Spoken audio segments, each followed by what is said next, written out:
Lección de español número 14. Perdida en la ciudad. Alba está perdida. Está en Madrid. Madrid es una ciudad grande. Alba está en una avenida. En la avenida hay muchos árboles y demasiado tráfico. Perdón, caballero. ¿Dónde hay un cajero automático? Hola, Alba. Esteban, ¿eres tú?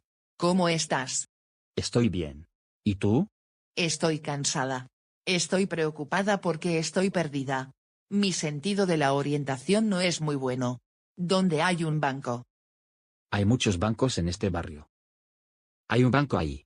Está entre el hospital y la biblioteca. ¿No hay otro banco cerca? Sí, el banco del barrio está aquí. Está exactamente a la derecha de la librería. ¿Está cerca de la esquina de la calle? Sí, en la fachada hay un cajero automático. Genial. ¿Y dónde hay una farmacia? ¿Una farmacia? ¿Estás enferma?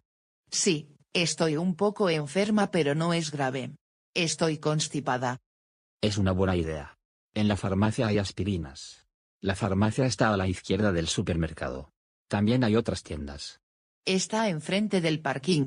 No, la farmacia no está enfrente del parking. Está detrás del cine, junto a la escuela de idiomas. Está cerca de la plaza del ayuntamiento. Uf, hay muchos lugares en la avenida. Y estoy realmente mareada. Tranquila. No hay problema.